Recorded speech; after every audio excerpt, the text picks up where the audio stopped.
안녕하십니까? 오늘은 요한계시록 강해 제26강입니다. 오늘은 계시록 13장을 다룰 차례입니다. 말씀의 제목은 바다짐승이라고 하는 제목이에요. 자, 계시록 12장은 여자의 후손의 남은 자들과 최후의 전쟁을 벌이려는 용의 결심으로 끝을 맺었습니다. 12장 17절 마지막 절에 그가 바다 모래 위에 섰다라는 구절은 그의 최초의 동맹인 바다에서 올라오는 짐승을 기다리며 서 있는 용을 가리킵니다. 이제 그 바로 다음에 나오는 13장에서 전쟁에서 승리하기 위하여 용은 두 동맹자, 곧 바다에서 나온 짐승, 13장 전반부죠. 그다음 13장 후반부에 땅에서 올라온 짐승으로부터 지원을 받습니다. 자, 한번 살펴보겠습니다. 13장을 건전하게 해석하는 데 중요한 점은 이 13장의 구조적 틀을 이해하는 것이 아주 중요합니다. 13장 1절부터 4절까지는 다니엘 7장의 묵시에 기초한 짐승의 일반적인 묘사를 근거로 최후의 위기에서 등장할 사단의 동맹자 중 첫째 짐승을 소개하고 있습니다. 또 13장 5절부터 7절까지는 42달 동안의 그의 활동을 묘사하며 바다 짐승의 신원을 더 자세히 설명하고 있습니다. 그러므로 이 두 부분의 성경절들은 사상면에서 유사한 것입니다. 그리고 그 다음 절 13장 8절은 지상 역사의 마지막에 일어날 최후의 쟁투에 관한 일종의 서론적 역할을 해주고 있습니다. 여기에 대한 이제 부가적인 설명은 그 후반부 11절부터 18절에 나타나 있는데요. 그것은 우리가 다음 시간에 다루겠습니다. 자, 13장 1절부터 보시겠습니다. 내가 보니 바다에서 한 짐승이 나오는데 뿔이 10이요 머리가 7이라. 그 뿔에는 10 면류관이 있고 그 머리들에는 참람된 이름들이 있더라 라고 기록하고 있습니다. 짐승이 나온 근원의 바다는 다니엘 7장의 묵시를 생각나게 합니다. 그곳에서 선지자는 네 짐승이 바다에서 나오는 것을 보았습니다. 계시록 13장의 바다에서 나온 짐승은 후에 계시록 17장에 자세히 기술되어 있습니다. 17장은 이 바다 괴물의 신원에 대하여 부가적인 정보를 제공합니다. 자, 이 1절에서 바다에서 나오는 짐승의 실제적인 모습이 그 몸의 다양한 부위와 함께 소개되고 있습니다. 그 짐승은 10뿔과 7머리가 있어요. 다니엘 7장의 짐승들이 총 7개의 머리와 10개의 뿔을 가지고 있음은 의미심장하지요. 또 뿔은 정치 세력을 대표합니다. 바다짐승의 10뿔은 다니엘의 묵시에 나오는 넷째 짐승의 10뿔과 관련되어 있습니다. 그것들은 로마 제국의 붕괴 후에 일어날 10왕국들을 상징하고 있죠. 그러나 윌리엄 G. 잔슨이 말하는 것처럼 용의 7머리는 사단이 각 시대에 걸쳐 하나님의 백성을 압제하기 위하여 사용했던 왕국들을 대표하고 있습니다. 짐승은 역사에서 차례차례로 등장하는 그의 머리들을 통하여 활동하였습니다. 그 머리들 중 하나가 치명적인 상처를 받았을 때 그 짐승은 활동을 멈추었어요. 그리고 그 후에 그 머리가 낫게 될 때 그 짐승은 그의 활동을 재개한다는 것입니다. 자, 이 바다 짐승은 계시록 12장 3절의 용과 똑같은 수의 머리와 뿔을 가지고 있다라고 묘사되어 있어요. 그것은 하나님과 그리스도의 하나됨을 모방하여 용과 바다 짐승의 하나됨을 암시합니다. 예수 그리스도께서 아버지와 하나이듯이 용과 바다 짐승도 하나입니다. 짐승은 그 10뿔 위에 10면류관을 가졌는데 그것들은 정치적 권위의 왕관입니다. 그러나 용의 머리 위에는 7 면류관이 있는 반면 짐승의 열뿔 위에는 10 면류관이 있어요. 여러분, 우리는 일찍이 용의 머리에 있는 7 면류관은 세상에 대한 완전한 권위와 권세를 가졌다라고 주장하는 사단의 거짓 기만을 가리킨다고 보았습니다. 이 바다 짐승의 열뿔 위에 있는 10 면류관은 용이 세속적 정치적 세력들을 통하여 바다 짐승에게 준 권세와 보좌와 큰 권위를 상징합니다. 이것은 그 머리에 많은 면류관을 쓰신 만왕의 왕, 만주의 주이신 그리스도에게 대립하여 서는 것을 의미합니다. 더욱이 이 짐승의 머리들에는 참난된 이름들이 있습니다. 계시록 17장에 묘사된 짐승도 참남된 이름들로 가득 차 있습니다. 13장 6절에서도 짐승은 입을 벌려 하나님을 향하여 회방하되 그의 이름과 그의 장막 곧 하늘에 거하는 자들을 회방하였습니다. 레드가 설명하였듯이 짐승의 이러한 신성 모독은 짐승 자신이 자기의 신격화를 주장함으로 신성을 훼손하는 것입니다. 이 세력은 하나님의 대권 또한 그분과의 동등함을 주장합니다. 이것은 이 사단적 동맹자가 정치 세력인 반면 동시에 하나님과 그분의 백성을 적대하는 종교적 세력임을 강력히 암시합니다. 짐승은 그리스도에게만 속하는 경배와 땅에 대한 통치권을 주장합니다.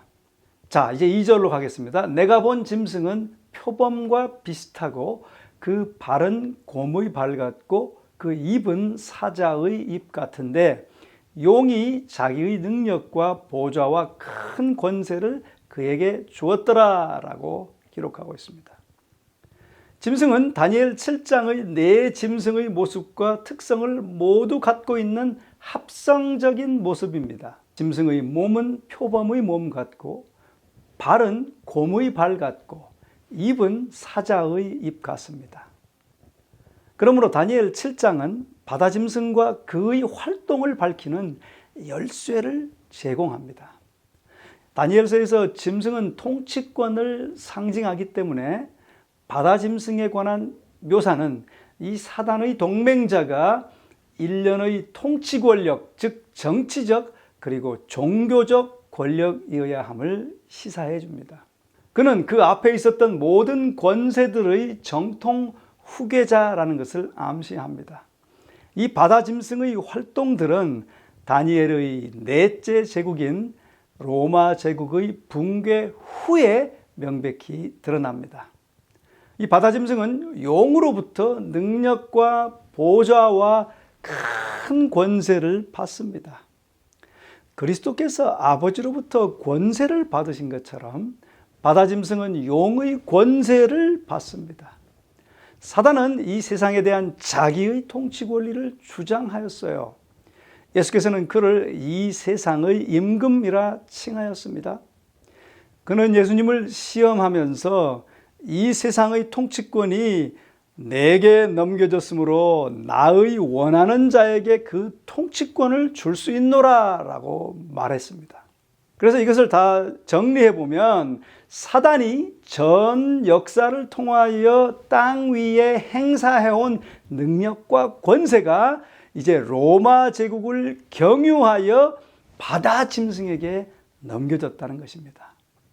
악한 삼두 정치의 첫 번째 주자인 이 짐승의 활동들을 통하여 사단은 지상 역사의 마지막 때 세상에 대한 완전한 능력과 권세를 행사한다는 것입니다. 자, 3절을 보시겠습니다.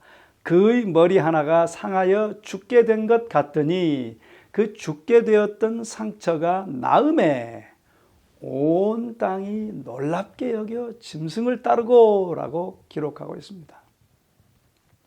요한은 이제 이 바다 괴물의 신원에 대하여 추가적 설명을 합니다. 그 머리 중 하나가 상하여 죽게 되었다라고 기록하고 있는데요. 짐승이 죽게 되었던이라는 표현은 5장 6절의 어린 양이 죽임을 당한 것 같더라는 표현과 같습니다. 각각의 죽음을 묘사하기 위하여 사용된 헬라어가 동일해요. 그러므로 짐승의 머리의 죽게 된 상처는 죽임을 당한 어린 양의 상처와 흡사합니다. 짐승의 존재와 그의 활동들은 그의 머리들로 상징되었습니다. 짐승은 존재하였었고 전 역사를 통하여 그의 머리들이 차례차례로 활동하였습니다. 머리들 중 하나가 상하여 죽게 되었을 때 그 짐승의 통치와 활동은 잠시 중단되었어요. 이 죽게 되었던 상처가 이제 치유되며 짐승은 자신의 이전 역할과 활동들을 재개한다는 것입니다. 자, 그럼 7머리 중 어느 것이 상처를 받아 죽음에까지 이르게 되었을까요? 아마도 그러면 7번째 머리겠죠. 7번째 머리는 요한의 관점에서 볼 때 1세기인데 그 당시는 로마 제국 통치하이므로 7번째는 아직 이르지 아니하였습니다. 요한 당대의 로마 제국 이후에 등장할 것이죠. 13장 14절에 의하면 죽게 된 상처는 칼에 의한 것이었습니다. 짐승은 이제 그의 죽게 된 상처가 나았기 때문에 부활을 경험합니다. 이것은 그리스도의 죽음과 부활에 대한 모조 작품인 것입니다.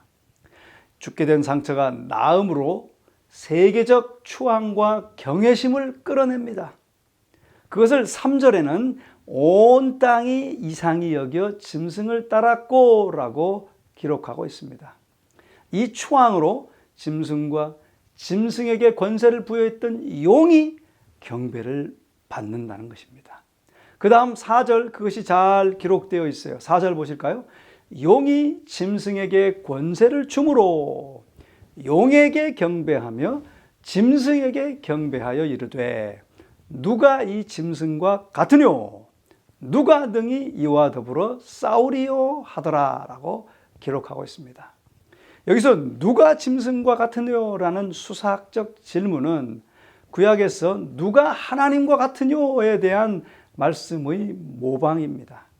하늘에서 용과 전쟁을 벌이는 동안 그리스도께서 미가엘로 언급된 것은 특별히 의미심장한데요. 미가엘은 히브리어로 누가 하나님과 같으냐라는 의미입니다.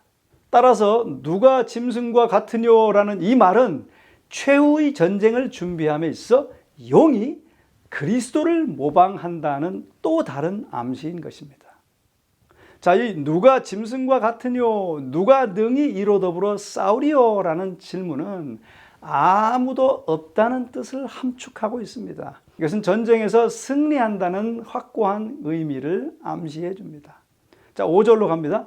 또 짐승이 큰 말과 참람된 말하는 입을 받고 또 42달 일할 권세를 받으니라 라고 기록합니다.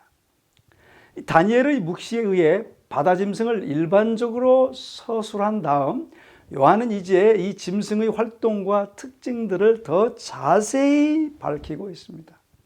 짐승은 큰 말과 참람된 말을 하는 입을 받았다라고 기록합니다. 이것은 다니엘 7장 1절에 나오는 넷째 짐승, 곧 로마 제국 이후에 일어나는 작은 뿔의 활동들의 인유입니다.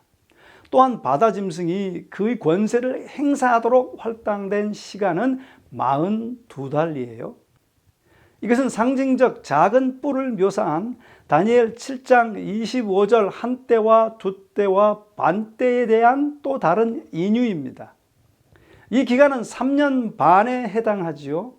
또 계시록 11장 2절에서 42달은 이방인들이 거룩한 성을 짓밟도록 할당된 기간입니다. 또 이 기간은 용이 광야에 있는 여자를 쫓는 1260일과 같습니다. 이 모든 기관들은 최후의 쟁투에서 중심 역할을 할 정치 종교 세력이 중세 역사를 통해 1260년간 하나님의 백성을 압제하고 해할 것을 의미하고 있습니다. 역사주의적 해석자들은 교회가 교권을 확립하여 그 예언적 기간을 시작한 해를 538년으로 잡습니다.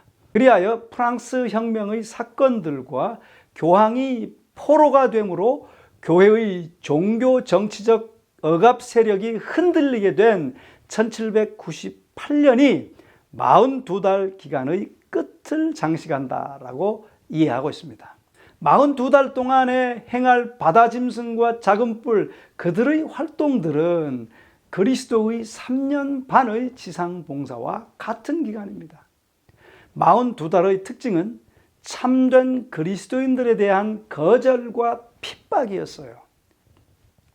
그 중세기간 동안 그리스도를 따르는 자들은 베옷을 입고 예언을 하였다라고 계시록 11장은 기록합니다. 그러므로 이들은 예수께서 3년 반 충실히 증거하시며 당하셨던 것과 같은 경험을 하였던 것입니다.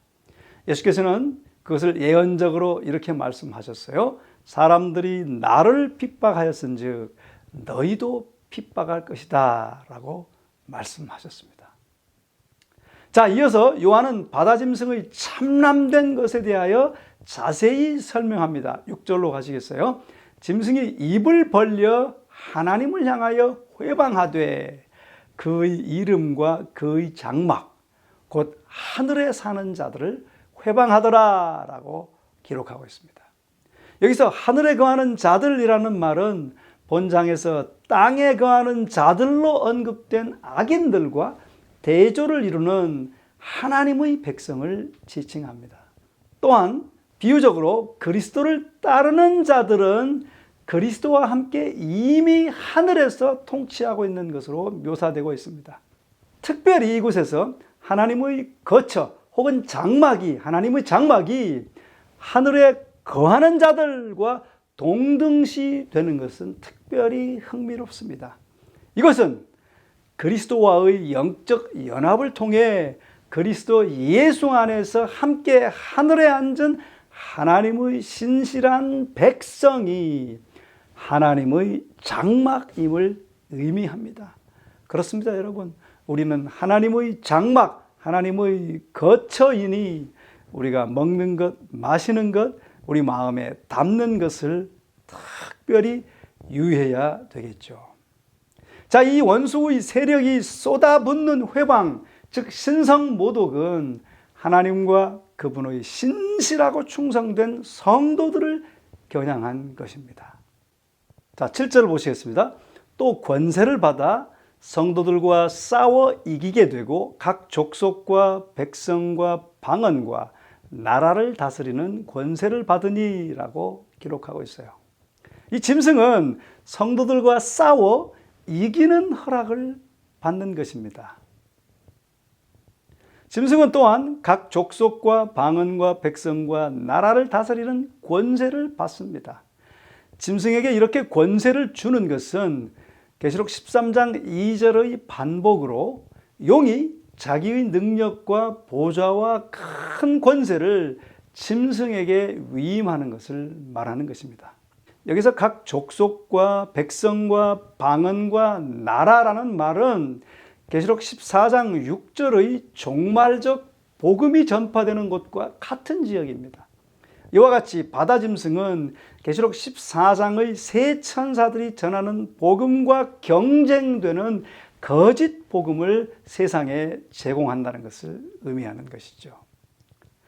사단의 동맹자 중 첫째 짐승, 즉 바다짐승의 신언과 활동들을 밝힌 요한은 이제 독자들의 주의를 종말의 때로 돌립니다.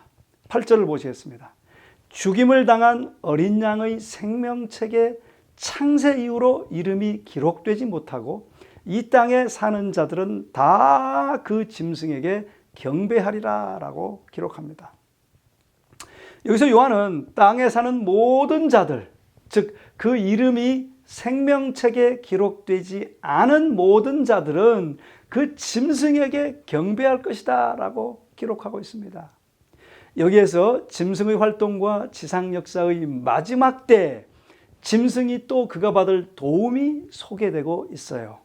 즉 종말 때에 온 세상의 지지와 충성을 받게 된다는 것입니다. 여러분, 최후의 싸움은 하나님의 참 경배자들, 곧 그 이름이 생명책에 기록된 자들과 짐승을 경배하고 그 이름들이 어린 양의 생명책에 기록되지 아니한 자들 사이에 확실한 경계선을 그을 것입니다. 또한 또 이 땅에 사는 자들은 다 짐승에게 경배하리라 라는 말은 공중을 날아가면서 영원한 복음을 선포하는 천사의 대경고를 생각나게 합니다. 즉 14장의 첫째 천사는 땅에 거하는 자들에게 하나님을 두려워하고 그에게 경배를 돌리라고 촉구하면서 짐승에게는 경배하지도 말고 충성하지도 말라고 경고합니다. 자, 또한 여기 언급된 죽임을 당한 하나님의 어린 양이라는 말은 매우 의미심장합니다. 그것은 최후의 싸움에서 하나님 백성의 유일한 소망과 구원은 그리스도의 피와 죽임을 당하신 어린 양에게만 있음을 상징하고 있습니다. 그렇습니다, 여러분. 우리는 어린 양을 언제까지나 지속적으로 끝까지 붙잡아야 할 것입니다. 이제 9절을 보시겠습니다. 누구든지 귀가 있거든 들을지어다. 자, 이 부분은 누구든지 귀가 있거든 들을지어다 라는 호소로 끝을 맺습니다. 이 호소는 그리스도께서 요한계시록 2장 3장에서 7 교회에 주신 각 기별의 결론적 권고를 반영하고 있습니다. 각각의 사람은 사단의 동맹자들 첫째와 관련해 이곳에서 말씀된 것에 세심한 주의를 기울이라는 호소입니다. 그 다음 이 호소에 이어 두 개의 잘 어울리는 어구로 표현된 세계적인 경고가 뒤따릅니다. 그 말씀을 보시겠어요? 10절에 나오는데요. 사로잡는 자는 사로잡힐 것이요 칼로 죽이는 자는 자기도 마땅히 칼에 죽으리니 성도들의 인내와 믿음이 여기 있느니라 라고 기록하고 있습니다. 여기서 사로잡는 자는 사로잡힐 것이요 칼로 죽이는 자는 자기도 마땅히 칼에 죽으리니 라는 구절을 주목해 보시기를 바랍니다. 이 첫째 어구, 즉 사로잡는 자 또 칼로 죽이는 자는 하나님 백성의 운명에 관하여 강조합니다. 그들의 충성되고 신실한 삶은 투옥과 죽음이 수반될 것이라고 진술합니다. 그러나 여러분, 그런 핍박이 마지막은 아니에요. 왜냐하면 둘째 어구를 보면 사로잡힐 것이요 또 칼로 죽이는 자는 마땅히 자기도 칼로 죽으리니 라는 그 어구는 하나님의 백성을 핍박하는 자들의 운명에 관하여 강조하고 있습니다. 자, 그 다음에는 이제 그런 중에도 성도들의 인내와 믿음이 여기 있느니라 라고 기록하는 부분을 주목해 보시기 바랍니다. 그렇습니다. 하나님의 백성은 저항이 아니라 인내하라는 권고를 받습니다. 여러분, 최종적인 선악간의 판결은 하나님께 있습니다. 그분이 당신의 백성을 압제하는 자들을 심판하시고 그분이 보응하실 것입니다. 사로잡는 자, 칼로 죽이는 자가 당할 심판은 그들이 하나님의 백성에게 가한 위해와 압제에 정비례할 것입니다. 그때까지 하나님의 백성은 인내와 믿음을 가져야 합니다. 이것이 신앙인의 가장 중요한 덕목이에요. 특별히 마지막 때를 살아가는 하나님의 백성들의 덕목인 것입니다.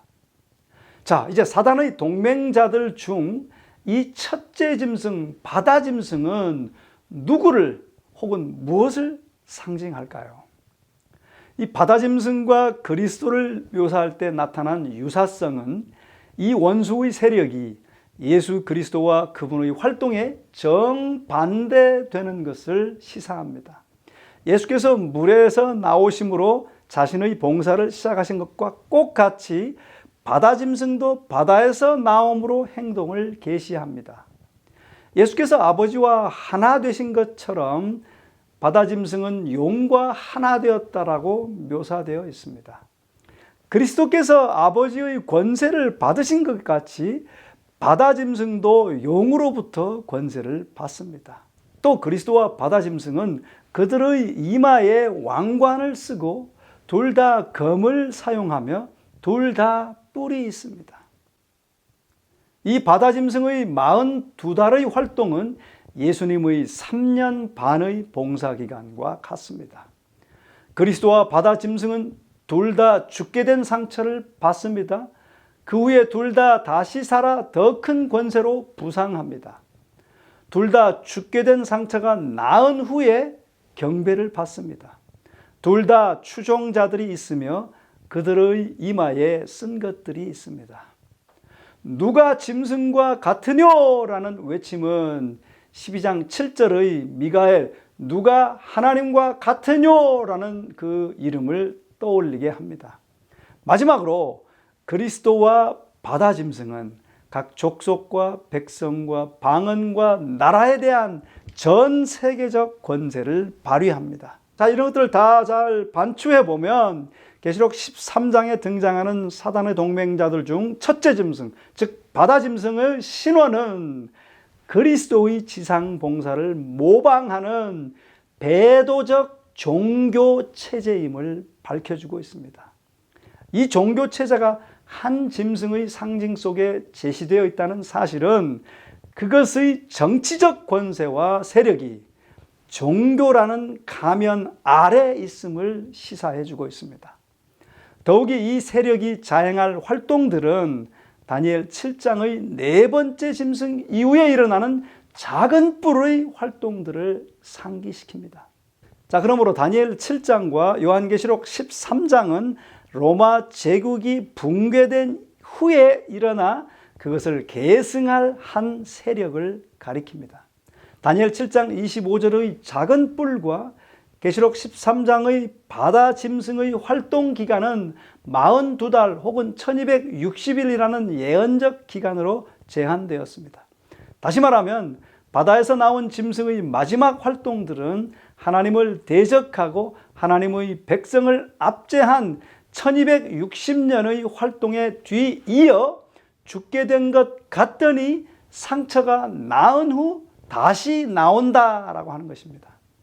많은 해석자들은 계시록 13장의 바다 짐승을 요한 당시 그리스도인들을 적대하였던 제국 로마를 상징한다고 여깁니다. 그리고 짐승의 죽게 된 상처가 나은 후 다시 나오는 것을 로마 황제 네로의 자살과 그 상처의 회복으로부터 1세기 말경 도미티아누스 황제에 의해 재개된 핍박까지로 복원합니다. 1세기 말의 최초의 독자들에게 계시록은 의미심장했다고 제가 서론에서 밝힌 바 있습니다. 요한계시록은 로마 제국의 아시아 속주에 있는 요한 당시의 그리스도인 회중들에게 보내진 서신으로 그들의 직접적인 역사적 환경과 상황을 다루고 있었습니다. 1세기 말에 살고 있었던 그리스도인들은 요한계시록 13장의 상징들에서 당대를 위한 의미를 발견하였을 것입니다. 그러나 한 걸음 더 나아가서 윌리엄 G. 잔슨은 이렇게 말합니다. 인정받지 못하는 소종파로서 그 기독교인들은 자신들을 대적하여 일어난 네로와 도미티아누스 그리고 그 후 200년간 그들을 무겁게 짓누른 제국 로마의 배후에 있는 사단의 세력들과 그 음모들을 보았을 것이다. 자, 그러나 1세기나 그 후의 그리스도인들이 계시록 13장의 사건을 어떤 식으로 적용했든지 간에 계시록 자체는 바다짐승과 관련된 예언의 성취가 요한 당대를 넘는다고 분명히 보여주고 있습니다. 계시록은 바다짐승이 종교적, 정치적 체제임은 분명하게 말해주고 있습니다. 다니엘 7장에 기초한 복합 짐승과 그것의 7머리를 이 체제로 묘사한 것은 바다 짐승이 하나님의 백성을 압제했던 세상의 국가적, 종교적 모든 권세들을 대표하고 있음을 시사합니다. 이들은 출애굽 시에 세워진 광야 교회로부터 재림 때까지 하나님의 백성을 압제합니다. 짐승은 역사의 다른 기간에 각각의 머리들 중의 하나로서 존재하였습니다. 이 각각의 머리는 즉 소정의 기간을 다스리는 사단적 세력의 부분적 성육신이라고 말할 수 있겠죠. 특히 중세시대에 계시록 13장의 바다짐승과 그의 활동들의 묘사에 걸맞는 유일한 종교 정치적 세력은 교황의 교권적 독재주의로 6세기의 교권을 확립하여 1260년 동안 하늘의 이름으로 서방 세계를 지배하였던 것입니다. 역사적 기록들은 성도들과 싸워 이기고 각 족속과 백성과 방언과 나라를 다스리는 권세를 행사하였던 바다 짐승의 활동 무대를 교황권에 의하여 계획되어 중세 시대의 종교적 압제 기간 동안에 자행되었던 교황권의 비극적인 성취에서 찾아볼 수 있었다라고 확증해 줍니다.